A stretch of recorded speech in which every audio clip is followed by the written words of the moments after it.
Welcome to Sports Jam for the week of April 30th. I'm Jay Wilcox. And I'm John Jacobson. Plenty of highlights to get to today. Plus later, we'll meet an Osseo golfer who is capping a 6-year prep career and talk tennis with the Maple Grove boys. And we'll start with what's often considered a trial run for the state track and field meet. The Hamline Elite meet brings together many of the top performers so far this season at the site of the state meet.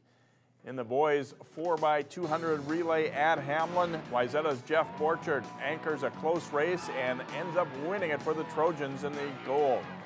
Same race on the girls' side, and Osseo's Phyllis Webb is strong down the home stretch. The Orioles win it in a time of 1:44.68. To the boys' discus, Bryson Johnson of Champlin Park is the winner. His longest throw, 172 feet 9 inches. In the boys 4x100 relay, a very close finish between Wayzata and Forest Lake. It's the Rangers end up winning it. Eric Rotai anchors the Trojans to second. In the boys 800, another close call here in Hopkins. Austin Salargo has just enough to hang on and win. His time is 1:57 flat. The rain starts later in the meet, but it doesn't bother Josh Thorson. The Wayzata senior smashes the field in the 3200, just missing the meet record. Thorson's winning time 9 minutes, 0.79 seconds. The Tri-State Invitational Boys Golf Tournament featured a slightly new look this spring with the number of teams paired from 24 to 20, but more individuals outside of those 20 teams invited to play. Wayzata, one of the teams competing in Brooklyn Park. Jack Holmgren places in a tie for 12th place. Wayzata wins the tournament after finishing second 2 years in a row. The Trojans' Andrew Brandt rolls in a par putt at Edinburgh's 4th hole on day 1 of the 2-hole, 36-hole tourney. Brandt finishes 3rd overall. Osseo's Dalton Charboneau scores a birdie on the 8th hole at Edinburgh. We'll meet him later in our Sports Jam Spotlight. Jackson Lanou is one of 2 Maple Grove guys in the tournament. His best day is Friday when he shoots a 78. John Myers of Armstrong matches Lanou's score on Friday, also scoring a 78. He is one of 3 Falcons to play in the tournament. Here are the final team results. Wayzata's golfers aren't fazed by Saturday's rain. Their team scored 300, the lowest of any team by 13 shots that day. Their 2-day total of 612 is 7 shots better than Eden Prairie. Rogers finishes 3rd with Lakeville North, and Detroit Lakes rounding out the top 5. Maple Grove's 10th-ranked boys tennis team lost a 6-1 decision to 3rd-rated Wayzata in a match that was closer than the final score indicated last week, but the Crimson did pick up a couple of conference victories. Maple Grove facing Champlin Park in the Northwest Suburban Conference match. At number 1 singles, Scott Tan with a big serve for the Rebels, facing Maple Grove's Zach Atkins. Tan ripping a forehand winner here for a point. Later in the match, Atkins with good play at the net. It's the big overhead smash, and he wins the match 6-2, 6-4. At 4 singles, Ryan Frederick for Champlin Park in the far court, meeting Sam Endress for Maple Grove. Endress coming to the net, delivers the passing shot for the winner. Later, Endress at the net again, makes a couple of returns, but Frederick sets up the overhead smash. Endress wins the match in straight sets for the Crimson. 1 doubles, Andrew Nagel serving for Maple Grove. His partner Herbert Kleinshay puts away the volley. McKeel Bullis serving for Champlin. His partner Tyler Femright gets the first volley, but Nagel puts away the overhead. Maple Grove wins 7-0. We'll hear from the Crimson later in the show. With the pitching rubber having been moved back 3 feet last season, there's a lot more offense in high school softball now. You wouldn't have known it, though, from a great pitchers duel between 2 of the area's best pitchers and teams last week. Park Center hosting Maple Grove, and 2 very good pitchers at work. Park Center's Nicola Tade, a no-hitter through 4 innings of play. Kaylee Sadler is even better for the Crimson. She has a no-hitter through 6 innings of a scoreless game. But in the bottom of the 7th, Katie Fern leads off for Park Center, and her fly ball drops between the left and center fielders for the Pirates' first hit of the game. Fern hustles around to 3rd with a triple. And a couple of batters later, Tade will get it done with a fly ball to right field. This one's deep enough to score Fern with a winning run on a sacrifice fly. Park Center gets only 1 hit, but they still win the game 1-0. I knew that if we could hit, if one person could show our team that we could hit, then we would all hit, and we would keep rotating and keep going. And once I got that hit, I knew my team had that confidence to go out there and get me in. So, John, those two teams in Centennial enter the week now tied for first in the Northwest Suburban with one conference loss each. And we'll have coverage of the rematch for you in a couple of weeks here. Could decide the conference championship later in mid-May. Stay with us here on Sports Jam. Lacrosse, baseball, and then later we meet an Osseo golfer in our Sports Jam Spotlight.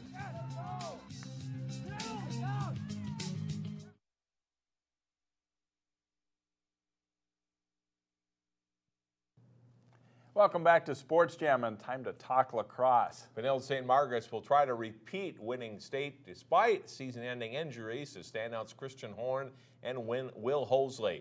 Thomas Gilligan and the Red Knights looking for their 5th win of the season. Robbie Lance powers past the defender to score and give Benilde a 1-0 lead on Brack just 1:35 into the game. Later in the first quarter, Dominic Berg passes to Nick Louth for the shot and goal, and it's 3-0 Red Knights after one. They really break a game open in the second quarter. Paul Grofner runs it up the middle and scores to make it 5-0. Michael Nanny with a nice pass to Jacob Donlin, and the sophomore defender puts it away for Benilde's 6th goal. Nanny with another assist here. Harrison Drones the goal, capping a 5-goal spurt in just 2 minutes and 32 seconds of the second quarter. It's 8-1 Benilde at the half. Third quarter, Nanny picks up another helper on Louth's 3rd goal of the night to make it score 10-1.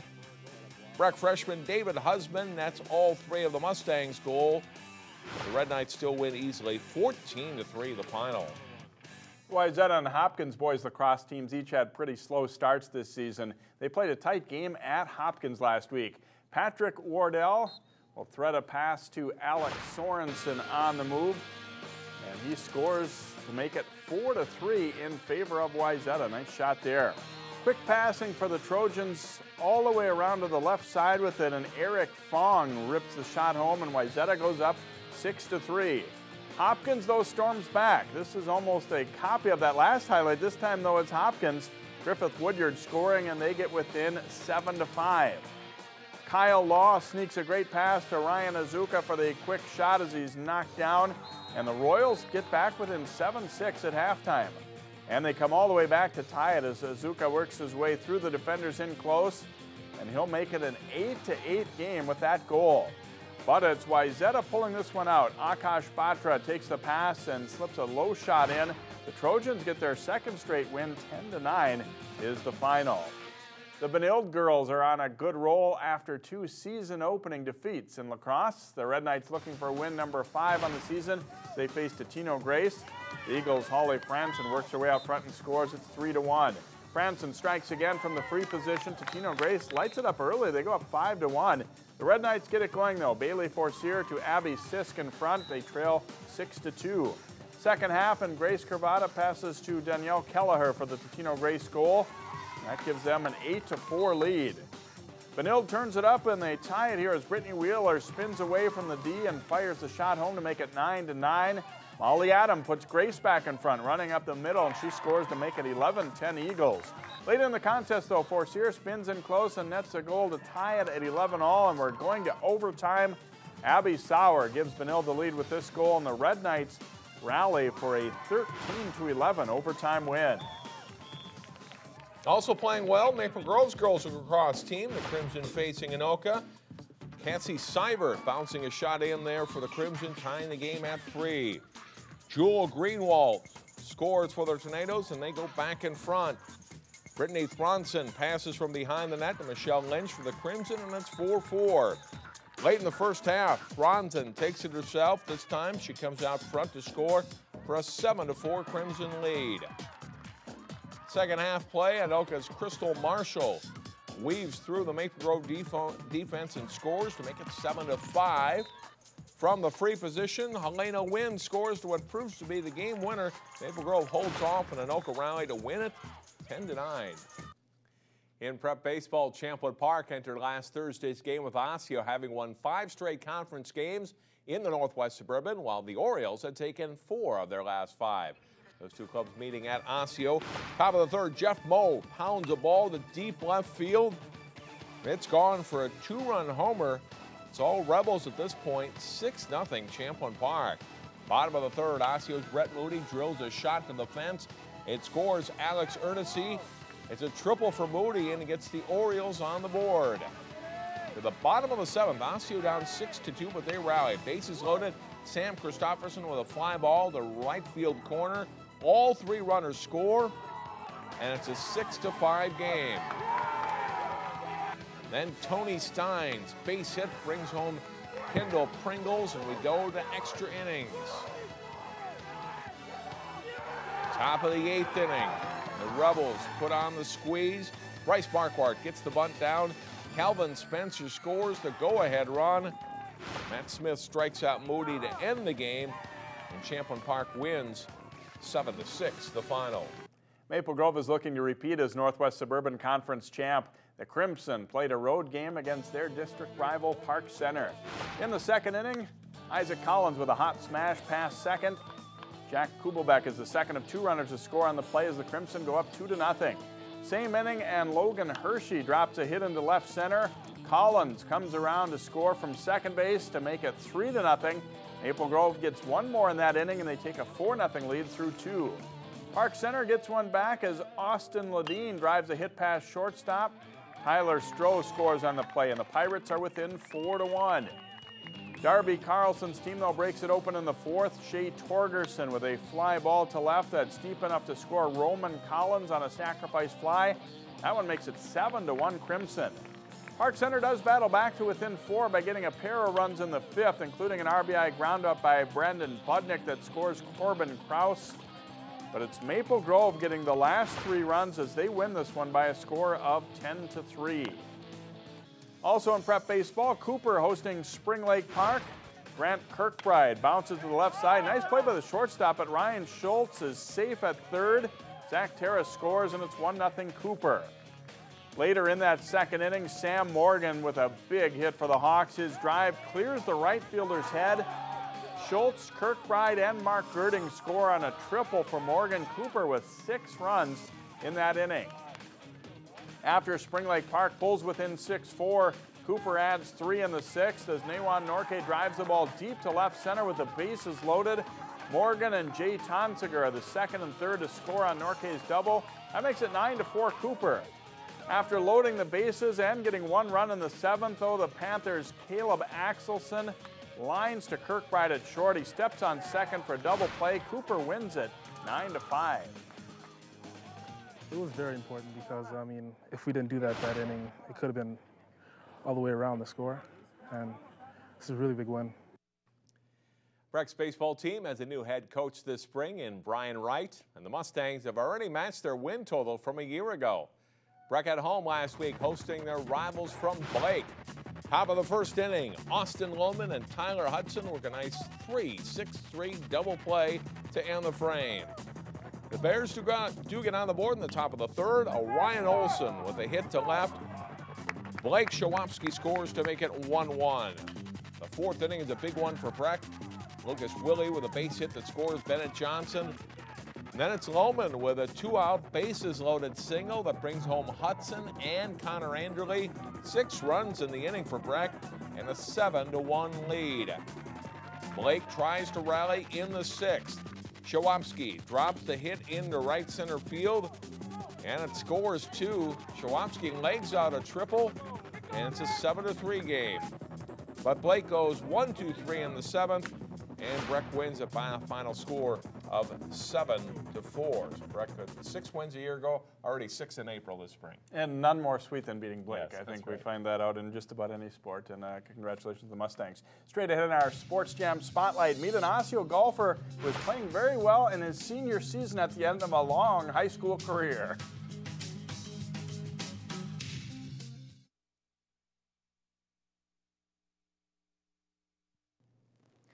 He played his first varsity high school golf match late in his 7th grade year. That's come a long way since then. In this week's Sports Jam Spotlight, we tee it up with Osseo's Dalton Charboneau, who's off to a great start in his senior year. You always come out saying that's always your goal, is to shoot a low number and hopefully be at the top. But just to start off like that with the season just makes you feel like, you know, you can go out there and shoot a low number. And Dalton Charboneau has shot some low numbers already this spring, winning multi-team tournaments at both the TPC and Bunker Hills. He's happy with his game. My short game has probably been the best it's ever been right now. Just, like, I mean, if I miss a green, I'm really feeling confident I'll be able to get up and down. And, like, my putting has really been, like, the thing that's kind of been holding me back, and it's really strengthened this year. I mean, like, those 5-footers and in.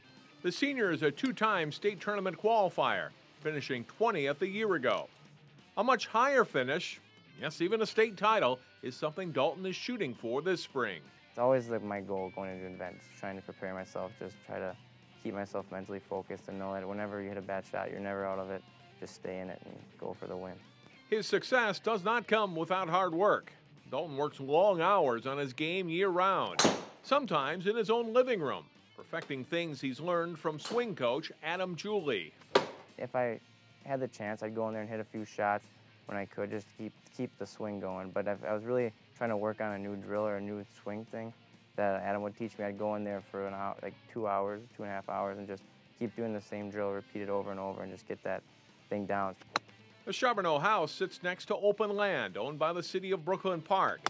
Dalton's outstanding short game is honed out here. You can definitely hit up to 100-yard shots is what I always work on.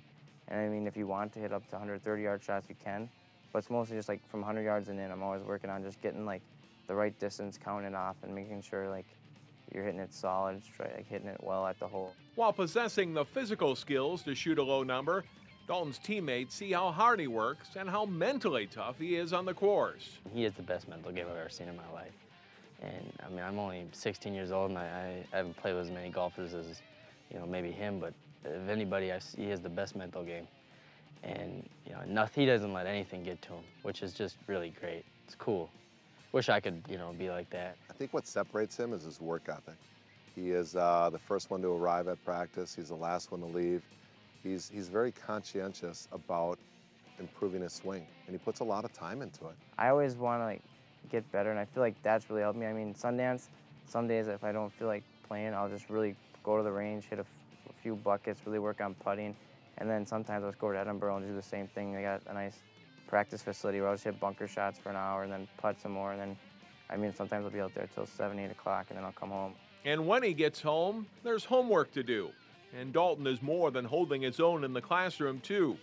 He holds a 3.6 GPA with a strong interest in math and science.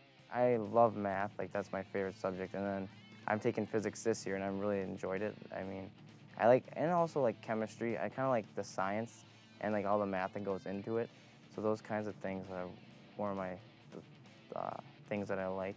Always aiming for perfection in an imperfect game, Dalton is tough on himself, but knows golfers need a short memory. I always get kind of mad when I miss a little putter, hit a poor shot, because I know, I mean, if I'm trying to really hit a certain shot and I really miss it offline, I mean, it kind of gets me thinking, like, well, what's going on? But then you just have to forget about it, get up and down, and move on to the next hole. A varsity golfer in Osseo since the end of his 7th grade year, Dalton Charboneau has grown up to where now he is the guy everyone is shooting for. Well, when you're younger, you're kind of intimidated by those bigger guys. You go up on the team, you're like, wow, this guy is a senior and he's hitting it way past me. And you kind of like got to get over the fact of that. I feel like that's really helped me over the years, just knowing like, well, you've competed with these guys your whole life, and now, I mean, you're the senior, now you're the big guy, so now just go out there and play your game and try to show them how well you can play. Dalton finished in a tie for 15th place at the Tri-State Invitational. Next year, he will attend college and play golf at Southern Illinois University. Sports Jam returns in a moment.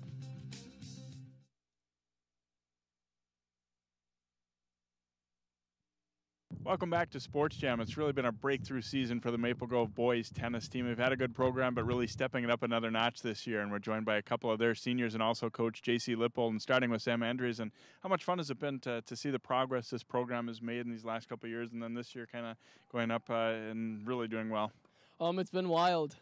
Getting all the way to the section finals was exciting the past couple of years, and then getting to see our team in the top 10 in state in the paper was really something pretty exciting. Yeah, I think for programs, you know, like Edina or Rochester, Mayo, things like that, they're probably very used to that. But is it really cool when it's sort of the first time that it happens for your program? Yeah, definitely. I know a couple of us saved the newspapers that it came out in, but also we don't put that much weight in it because we know what kind of team we are and have the confidence that the number in front of our team doesn't really matter that much. Winning most of your matches, the only 2 losses to really good teams, Elk River and Wayzata. I know you played Wayzata in this past week here, and even though you didn't win it, it was a close match. Was that the type of match that really is going to help prepare you guys for later in the season too? Yeah, I think it is. Getting to see the kind of competition we'll be seeing down the road, hopefully in the later parts of the section tournament, is good to just get that kind of exposure. And we all played well, happy with what we did, but we'd definitely like to see some improvement. All right, thanks for joining us, Sam, and good luck the rest of the season. Thank you. And Andrew Nagel, you guys very excited about this team, it sounds like, this year and everything. What's really been the key? I mean, what are you guys putting together to get this program elevated to this level?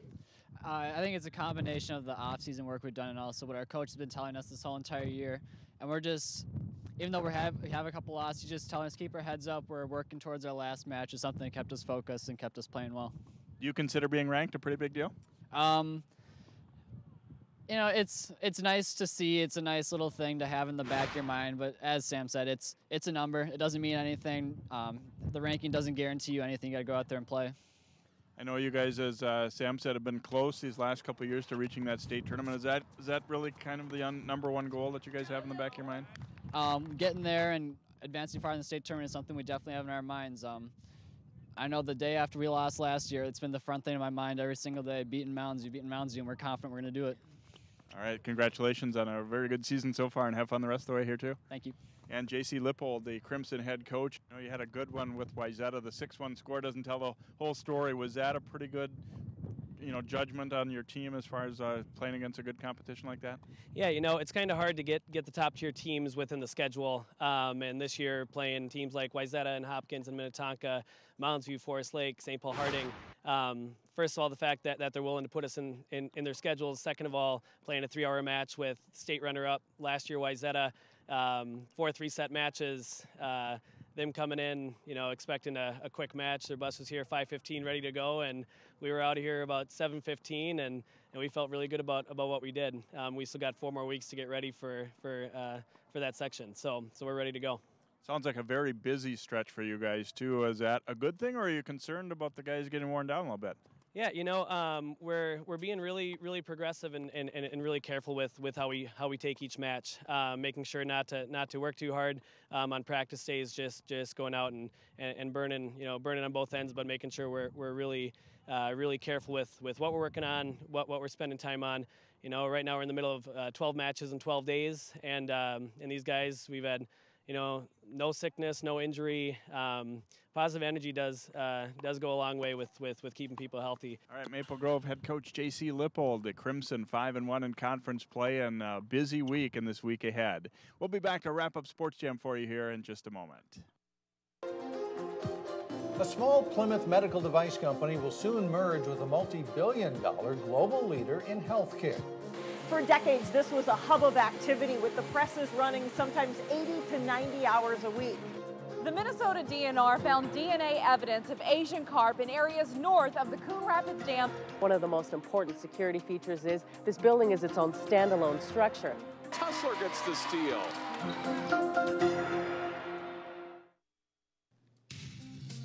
Our game of the week is a boys lacrosse matchup between Osseo Park Center and Champlin Park. The game is Wednesday night. Watch it Thursday night at 8:30 and 11 o'clock or Saturday afternoon at 5 here on Channel 12. And that is it for this week. May is already here, and a lot of the seasons are about half over now. Yeah, it goes by quickly in the spring, doesn't it? We'll see you next time around here on Sports Jam.